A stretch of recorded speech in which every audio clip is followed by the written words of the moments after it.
ਪਾਕਿਸਤਾਨ ਕਦੋਂ ਬਣਿਆ ਸੀ? पाकिस्तान 2017 ਚ ਬਣਿਆ। 2017 ਚ ਪਾਕਿਸਤਾਨ ਬਣਿਆ ਸੀ। ਤੇ ਲਾਮਾ ਇਕਬਾਲ ਕੌਣ ਆ? ਉਹ ਬਾਬਾ ਕਾਜ਼ੀ ਆਜ਼ਮ ਦਾ ਭਰਾ ਹੈ ਜੀ। ਅਮਰੀਕਾ ਪਤਾ ਕੌਣ ਆ? ਵਾਨਸਨ ਦਾ ਭਰਾ ਜੀ। ਅਫਗਾਨਿਸਤਾਨ ਦਾ ਭਰਾ ਹੈ ਅਮਰੀਕਾ। ਤੇ ਰਸ਼ੀਆ ਕੌਣ ਹੈ? ਇਹ ਉਹਦੀ ਭੈਣ ਹੈ ਜੀ। ਤੁਸੀਂ ਕਿੰਨੀ ਜਮਾਤਾਂ ਪੜ੍ਹੇ ਹੋ? ਮੈਂ 22 ਜਮਾਤਾਂ ਪੜ੍ਹਾ ਹੋਇਆ ਜੀ। 22 ਜਮਾਤਾਂ ਪੜ੍ਹੇ ਹੋਏ ਹੋ। ਤੁਸੀਂ ਮੈਨੂੰ ਆ ਦੱਸੋ ਕਿ ਯੂਕਰੇਨ ਕੌਣ ਆ? ਉਹ ਮੇਰੇ ਚਾਚੇ ਦਾ ਛੋਰ ਹੈ ਜੀ। ਯੂਕਰੇਨ ਤੁਹਾਡੇ ਚਾਚੇ ਦਾ ਛੋਰ ਆ। ਤੇ ਰਸ਼ੀਆ ਕੌਣ ਆ? ਉਹ ਮਾਸੀ ਦੀ ਧੀ ਆ ਯਾਰ। रशिया थोड़ी मासी दी थी नाज़रीन रशिया इनकी मासी की थी है। अच्छा उस तो बाद मैंने तुसी आ दसो कि बरतानिया कौन आ? ਉਹ ਕੋ ਨਾਨੀ ਦੀ ਬੇਟੀ ਹੈ ਜੀ। बरतानिया थोड़ी नानी दी थी है। अस्सलाम वालेकुम नाज़रीन, आज मैं मौजूद हूँ लामा इकबाल इंटरनेशनल एयरपोर्ट पर। यहाँ पर हमारे पास बहुत सी फ़्लाइट्स आज लैंड करने वाली हैं। इसी तरह एक फ़्लाइट अभी लैंड करने जा रही है। इनसे हम पूछेंगे कि ये कितनी देर में लैंड करने जा रहे हैं। अस्ताद इस टाइम कितने हैं? ਇਸ ਟਾਈਮ ਦਿੱਲੀ कितने हैं? ਦਿੱਲੀ ਬੈਠਾ ਦਿੱਲੀ। दिल्ली की करदा? ਮੇਰੇ ਇਹਨਾਂ ਕਹਿੰਦੇ ਜੁੱਤੀ ਚਾਲ ਹੀ ਕੱਪੜੇ ਚਾਲ ਨੇ। ਇਹ ਉਹ ਲੱਭਦਾ ਵੰਦਾ ਪਿਆ। ते लब्बी लुब्बी कोनी? ਹਾਲੇ ਤੇ ਕੋਈ ਨਹੀਂ ਲੱਭੀ। अच्छा जुत्ती लभ गई ते फिर किधर नू जाना? ਫਿਰ ਕਿੱਧਰ ਨੂੰ ਜਾਣਾ ਜੀ? ਫਿਰ ਆਪਣੇ ਵਤਨ ਨੂੰ ਜਾਣਾ ਜੀ। वतन केड़ा तुहाडा? ਇਹ ਲਾਹੌਰ ਜੀ। अस्ताद अपने वज़ीर आज़म दा पता कौन आ? ਜ਼ੀਦਰ ਮੋਤੀ। ए अपना वज़ीर आज़म कौन आ अपना पाकिस्तान दा? ਜ਼ੀਰੇ ਆਲਮ ਨਾ ਸ਼ਰੀਫ। अपने वज़ीर आज़म दा की नाम आ? ਨਾ ਸ਼ਰੀਫ। ते वज़ीर आला कौन आ? ਜ਼ੀਰੇ ਆਲਮ ਦਾ ਭਰਾ ਹੈ ਨਾ ਸ਼ਰੀਫ। ते पाकिस्तान दे सदर दा की नाम है? ਸਦਰ ਦੇ ਨਾਂ ਦਾ ਨਹੀਂ ਜੀ ਪਤਾ। कैद आज़म दा पता कौन है? ਹਾਂਜੀ ਲਾਮਾ ਇਕਬਾਲ। ते लामा इकबाल कौन आ?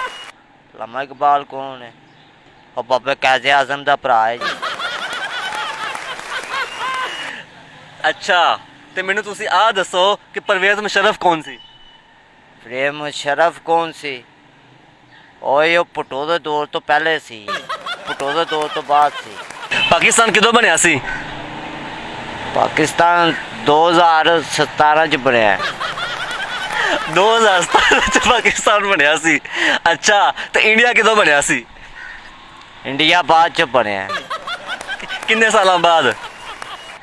ਕਿੰਨੇ ਸਾਲਾਂ ਬਾਅਦ ਜੀ? ਪਹਿਲੇ ਪਾਕਿਸਤਾਨ ਬਣਿਆ ਫਿਰ ਇੰਡੀਆ ਬਣਿਆ ਜੀ। अमेरिका पता कौन आ? ਇਹ ਉਹਦਾ ਸ਼ਹਿਰ ਹੈ ਜੀ। किंदा शहर आ? ਵਾਨਸਨ ਦਾ ਭਰਾ ਜੀ। अफगानिस्तान दा भरा है अमेरिका। ते रशिया कौन है? ਇਹ ਉਹਦੀ ਭੈਣ ਹੈ ਜੀ। अफगानिस्तान की बहन रशिया है, ये हमें आज पता चला है। अच्छा उस तो बाद मैंने आ दस कि फ़लस्तीन कौन आ? ਫਲਸਤੀਨ ਕੌਣ ਹੈ ਜੀ? ਫਲਸਤੀਨ ਜੀ ਕੋਟੇ ਵਾਲੀ ਸਾਈਡ पे ਜੀ। अच्छा सादा ਆਪਾਂ ਇੱਥੋਂ ਅਗਰ ਇੰਡੀਆ ਜਾਣਾ ਹੋਵੇ ਤਾਂ ਆਪਾਂ ਕਿਵੇਂ ਜਾਵਾਂਗੇ? ਇੱਥੋਂ ਆਪਾਂ ਨਹਿਰ ਜਾਣਾ। ਨਹਿਰ ਲਗੇ ਜਾਣਾ ਕੋਈ ਖੱਬੇ ਹੋ ਜਾਣਾ। ਅੱਗੇ ਇੰਡੀਆ ਆ ਜਾਣਾ। ਜੇ ਅਗਰ ਆਪਾਂ ਫੌਜੀਆਂ ਤੋਂ ਲੁੱਕ ਕੇ ਜੇ ਅਗਰ ਭੱਜ ਬਚਾ ਕੇ ਚਲੇ ਜਾਈਏ ਤੇ ਫਿਰ ਠੀਕ ਹੈ। ਨਹੀਂ ਤੇ ਨਹੀਂ, ਜੇ ਅਗਰ ਨਹੀਂ ਤੇ ਉਹ ਆਪਾਂ ਨੂੰ ਫੈਰ ਵੀ ਮਾਰ ਸਕਦੇ ਨੇ। ਸਾਦਾ ਤੁਰਕੀ ਕਿੱਥੇ ਆਂਦਾ ਹੈ? ਪਹਿਲੇ ਸਮਾਨ ਤੇ ਪਹਿਲੇ ਸਮਾਨ ਤੇ ਤੁਰਕੀ ਆਂਦਾ ਤੇ ਚੰਦ ਕਿੱਥੇ ਹੁੰਦਾ ਹੈ? ਚੰਦ ਉਸ ਤੋਂ ਪਹਿਲੇ ਆਂਦਾ ਹੈ। ਅੱਛਾ ਚੰਦ ਉਸ ਤੋਂ ਪਹਿਲੇ ਆਂਦਾ ਔਰ ਉਸ ਤੋਂ ਪਹਿਲੇ ਕੀ ਆਂਦਾ ਹੈ? ਉਸ ਤੋਂ ਪਹਿਲੇ ਚੰਦ ਤਾਰਾ ਆਂਦਾ ਹੈ ਭਾਈ। ਅੱਛਾ ਉਸ ਤੋਂ ਪਹਿਲੇ ਤਾਰਾ ਆਂਦਾ ਹੈ। ਤੇ ਸਾਦ ਮੈਨੂੰ ਆ ਦੱਸ ਸਾਊਦੀ ਅਰਬ ਕਿੱਥੇ ਆ? ਸਾਊਦੀ ਅਰਬ ਕਿੱਥੇ ਹੈ? ਇਹ ਬਾਹਰ ਦੇ ਮੁਲਕ ਹੈ। ਅੱਛਾ ਇੰਡੀਆ ਕਹਿੰਦਾ ਕਿ ਅਸੀਂ ਪਾਕਿਸਤਾਨ ਦੇ ਨਾਲ ਜੰਗ ਕਰਨੀ ਆ ਤੇ ਅਗਰ ਜੰਗ ਹੋ ਗਈ ਤਾਂ ਤੁਸੀਂ ਕੀ ਕਰੋਗੇ? ਅਸੀਂ ਆਪ ਜੰਗ ਕਰਨੀ ਇੰਡੀਆ ਨਾਲ। ਕਿਵੇਂ ਕਰੋਗੇ? ਅਸੀਂ ਆਪ ਫੌਜ ਦੇ ਵਿੱਚ ਬਣ ਕੇ ਤੇ ਜੰਗ ਕਰਨੀ ਅਸੀਂ ਇੰਡੀਆ ਦੇ ਨਾਲ। ਤੁਸੀਂ ਫੌਜੀ ਵਰਦੀਆਂ ਪਾ ਤੇ ਇੰਡੀਆ ਤੇ ਹਮਲਾ ਕਰ ਦੇਣਾ? ਹਾਂਜੀ ਅਸੀਂ ਇੰਡੀਆ ਹਮਲਾ ਕਰਾਂਗੇ ਜੀ। ਫੌਜੀ ਬਣ ਕੇ ਤੇ ਅਸੀਂ ਹਮਲਾ ਕਰਾਂਗੇ ਇੰਡੀਆ ਤੇ। ਇਸ ਟਾਈਮ ਨਾ ਇਮਰਾਨ ਖਾਨ ਤੇ ਨਵਾਜ਼ ਸ਼ਰੀਫ ਦੀ ਲੜਾਈ ਹੁੰਦੀ ਪਈ ਆ ਬੜੀ ਡਾਢੀ ਕਿਸਮ ਦੀ। ਹਾਂਜੀ ਤੇ ਨਵਾਜ਼ ਸ਼ਰੀਫ ਕਹਿੰਦਾ ਕਿ ਮੈਂ ਵਜ਼ੀਰ ਆਜ਼ਮ ਬਣਨਾ, ਇਮਰਾਨ ਖਾਨ ਕਹਿੰਦਾ ਮੈਂ ਬਣਨਾ ਹੈ। ਤੇ ਇਹਨਾਂ ਦੀ ਸੁਲ੍ਹਾ ਕਿਵੇਂ ਕਰਵਾਈਏ? ਉਹਨੂੰ ਇਹ ਤੁਸੀਂ ਲੈ ਕੇ ਆਓ ਜੀ ਸਾਡੇ ਕੋਲ ਜੀ। ਅਸੀਂ ਉਹਨਾਂ ਦੀ ਸੁਲ੍ਹਾ ਕਰਾਉਂਦੇ ਹਾਂ ਜੀ। ਮਠਿਆਈ ਮੰਗਵਾਉਂਦੇ ਉਹਨਾਂ ਕੋਲੋਂ ਜੀ। ਉਹਨਾਂ ਦੇ ਪੱਲਿਓਂ ਮੰਗਵਾਵਾਂਗੇ ਜੀ। ਤੁਹਾਡੀ ਸੁਲ੍ਹਾ ਕਰਾਉਂਦੇ ਹਾਂ ਜੀ। ਇੱਕ ਨੂੰ ਵਜ਼ੀਰੇ ਵਾਲਾ ਬਣਾ ਦਿੰਦੇ, ਇੱਕ ਨੂੰ ਵੱਡਾ ਅਫਸਰ ਬਣਾ ਦਿਆਂਗੇ। ਵੱਡਾ ਅਫਸਰ ਕਿੰਨਾ ਕੁ? ਯਾਨੀ ਕਿ ਪੂਰੇ ਪੰਜਾਬ ਦਾ ਅਫਸਰ ਬਣਾ ਦਿਆਂਗੇ। ਕਦੇ ਤੁਸੀਂ ਇਸ਼ਕ ਕੀਤਾ ਕਿਸੇ ਨਾਲ? ਹਾਂਜੀ ਕੀਤਾ ਜੀ। कौन सी हो? बड़ी खोते दी धी सी जी, खोते दी धी सी जी। छड़ गई आ? हाँ जी छड़ गई है जी। अपने मशूक ਨੂੰ ਕੋਈ ਮੈਸੇਜ ਦੇਣਾ ਚਾਹਵੇਂ? I love you too I love ਕਿੱਥੋਂ ਲੱਭਣੀ ਆ? आई लव यू ਕਿੱਥੋਂ? जितों भी लभ जाए जी, पाकिस्तान च लभ जाए जी, ये सही सलामत रहे जी। ਅੱਛਾ ਜਿੱਥੇ ਵੀ ਆ ਸਹੀ ਸਲਾਮਤ ਰਵੇ। ਤੁਹਾਡਾ ਪਿਆਰ ਅੱਜ ਵੀ ਉਹਦੇ ਵਾਸਤੇ ਉਵੇਂ ਹੀ ਆ। हाँ जी। ਤੁਸੀਂ ਦਿੱਲੀੋਂ ਪਾਕਿਸਤਾਨ ਵਾਪਸ ਕਿਦੋਂ ਆਣਾ? दिल्लियों वापस पाकिस्तान किदों आना है जी? ए मेरी मशूक दसे दी ते फिर आना है जी। ਅਗਰ ਮਸ਼ੂਕ ਮੰਨ ਗਈ ਤੇ ਵਾਪਸ ਆ ਜਾਓ ਦੇ। हाँ जी। ਅਗਰ ਉਹ ਨਾ ਮੰਨੇ ਬਾਰਡਰ ਅਗਲਾ ਵੀ ਲੰਘ ਜਾਣਾ। हाँ जी। हाँ जी। ਆਪਣੇ ਮੁਲਕ ਦੇ ਵਿੱਚ ਇੰਨੀ ਮਹਿੰਗਾਈ ਵੱਧਦੀ ਜਾ ਰਹੀ ਆ, ਇਹਦਾ ਹੱਲ ਕੀ ਹੈਗਾ? ਇਹਦਾ ਵਜ਼ੀਰੇ ਵਾਲਾ ਬਣਾ ਦਿਓ ਮੈਨੂੰ ਤੇ ਮੈਂ ਇਹਦਾ ਹੱਲ ਦੱਸ ਦਿਆਂਗਾ ਕੀ ਕਰਨਾ ਹੈ। ਤੁਸੀਂ ਇਹਦਾ ਹੱਲ ਕਿਵੇਂ ਕਰੋਗੇ? ਇਹਦਾ ਇਹ ਵਜ਼ੀਰੇ ਵਾਲਾ ਮੈਂ ਬਣਾਦਾ ਜੀ, ਇਹਦਾ ਹੱਲ ਮੈਂ ਕਰ ਦਿਆਂਗਾ ਜੀ, ਮਹਿੰਗਾਈ ਸਸਤੀ ਕਰਾਂਗਾ ਜੀ। ਬਿਲ ਫਰਜ਼ ਤੁਹਾਨੂੰ ਵਜ਼ੀਰ ਆਜ਼ਮ ਬਣਾ ਦਿੱਤਾ, ਅੱਜ ਰਾਤ ਨੂੰ ਤੁਸੀਂ ਵਜ਼ੀਰ ਆਜ਼ਮ ਬਣ ਗਏ ਜੇ, ਤੇ ਕੱਲ ਤੋਂ ਤੁਸੀਂ ਕੀ ਕਰਨਾ ਸ਼ੁਰੂ ਕਰੋਗੇ? ਇਹ ਜੇ ਬਣ ਗਿਆ ਤੇ ਇਨਸ਼ਾਅੱਲਾ ਤਾਲਾ ਮਹਿੰਗਾਈ ਬਹੁਤ ਸਸਤੀ ਹੋ ਜਾਏਗੀ। ਮੁਲਕ ਦੇ ਵਿੱਚ ਜਹਾਜ਼ ਵੱਧ ਜਾਂਦੇ ਜਾਂ ਘਟ ਜਾਂਦੇ? ਵੱਧ ਜਾਂਦੇ ਜੀ। ਜਿਹੜੇ ਲੋਕ ਜਹਾਜ਼ ਉਡਾਉਂਦੇ ਨੇ ਉਹਨਾਂ ਵਾਸਤੇ ਕੀ ਸਹੂਲਤਾਂ ਦਿਓਗੇ? ਇਹ ਉਹਨਾਂ ਵਾਸਤੇ ਹਰ ਸਹੂਲਤ ਹੀ ਮਿਲ ਜਾਏਗੀ। ਉਹ ਟਾਈਮ ਉਹਨਾਂ ਨੂੰ ਮਿਲਿਆ ਕਰੇਗਾ ਨਸ਼ਾ ਪਾਣੀ? ਹਾਂਜੀ। ਉਹਨਾਂ ਵਾਸਤੇ ਮਖਸੂਸ ਪੁਆਇੰਟ ਬਣਾਵੋ ਤੇ ਜਿੱਥੋਂ ਜਾ ਕੇ ਉਹ ਆਪਣਾ ਨਸ਼ਾ ਲੈਣ ਕਰਨ ਦੇ। ਹਾਂਜੀ मुस्लिम टाउन जी। अच्छा मुस्लिम टाउन तो सीधा वास्ते नाज़रीन, मुस्लिम टाउन में ये उनके लिए एक मखसूस पॉइंट बनाएंगे जहाँ से जो जहाज़ हैं वो 2 टाइम इजीली अपना नशा पानी पूरा कर सकेंगे। अगर नशाई भाई चाहते हैं कि ये वज़ीर आज़म बने तो नीचे कमेंट्स बॉक्स में बताएं ताकि इनको वज़ीर आज़म बनाया जाए या ना बनाया जाए। ये हमारे मुल्क के लिए कितने अच्छे हैं। नाज़रीन अभी अभी एक और फ्लाइट लैंड करने जा रही है। फ्लाइट अभी कुछ देर में पहुंच रही है। ये आ गई, ये आ गई, ये लैंड कर गई। लैंड कर गई। तो आए जे जहाज ले आते ਅਸੀਂ ਦੁਬਈ ਦੇ ਵਿੱਚ ਉੱਡੇ ਆਏ ਤੇ ਪਾਕਿਸਤਾਨ ਡਿੱਗੇ ਆ।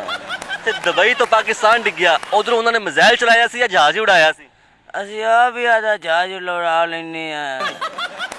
1 ਲੀਟਰ 1 ਲੀਟਰ ਚ ਤੁਹਾਡਾ ਜਹਾਜ਼ ਕਿੰਨਾ ਕਰਦਾ ਹੈ? ਸਾਡਾ 1 ਲੀਟਰ ਚ 12 ਘੰਟੇ ਕੱਢ ਜਾਂਦਾ ਹੈਗਾ।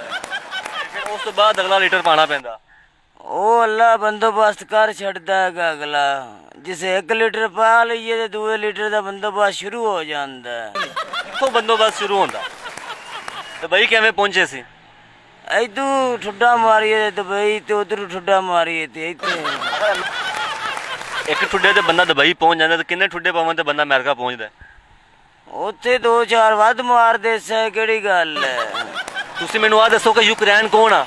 ਉਹ ਮੇਰੇ ਚਾਚੇ ਦਾ ਛੋਰ ਹੈਗਾ ਜੀ। ਯੂਕਰੇਨ ਤੁਹਾਡੇ ਚਾਚੇ ਦਾ ਛੋਰ ਆ। ਤੇ ਰਸ਼ੀਆ ਕੌਣ ਆ? ਉਹ ਮਾਸੀ ਦੀ ਧੀ ਆ ਯਾਰ। रशिया थोड़ी मासी दी थी नाज़रीन, रशिया इनकी मासी की थी है। अच्छा उस बाद मैंने तुसी आ दसो कि बरतानिया कौन आ? ਉਹ ਕੋ ਨਾਨੀ ਦੀ ਬੇਟੀ ਆਈ। बरतानिया थोड़ी नानी दी थी है। जर्मनी कौन आ? ਜਰਮਨੀ ਉਹ ਹੀ ਹੈਗੀ ਆ ਜਿਹੜਾ ਬੜਾ। इटली कौन आ? इटली बड़ा अच्छा मुल्क हैगा यार, बड़ा खूबसूरत सोना है। पाकिस्तान दा सदर कौन आ? नवाज शरीफ। नवाज शरीफ पाकिस्तान दा सदर आ। उस्मान बुज़दार कौन आ? मैं जानता ही नहीं हाँ जी उन्हें सलमान जुबैन नो। उस्मान बुज़दार पूछा, जुबैन है नहीं कीता। मैं जानता ही नहीं साहब बहादुर। तुसी कितनी जमाता पढ़े हो? मैं 22 जमाता पढ़ा है जी। 22 जमाता पढ़े हुए हो। केड़ी यूनिवर्सिटी तो पढ़े हो? पंजाब यूनिवर्सिटी। पंजाब यूनिवर्सिटी तो 22 जमाता पढ़े हुए आ। इंग्लिश आंदी आ? यस। पूछा कुछ? Yes. Who are you? Yes. What's your name? Yes. What's your name? Yes. Who are you? Yes. Where from you? Yes. नाज़रीन ये 22 जमातें पढ़े हुए हैं और 22 जमातों में इन्होंने सिर्फ एक ही लफ्ज़ सीखा, यस। अपने मेज़बान को इजाज़त दें। अल्लाह हाफिज़।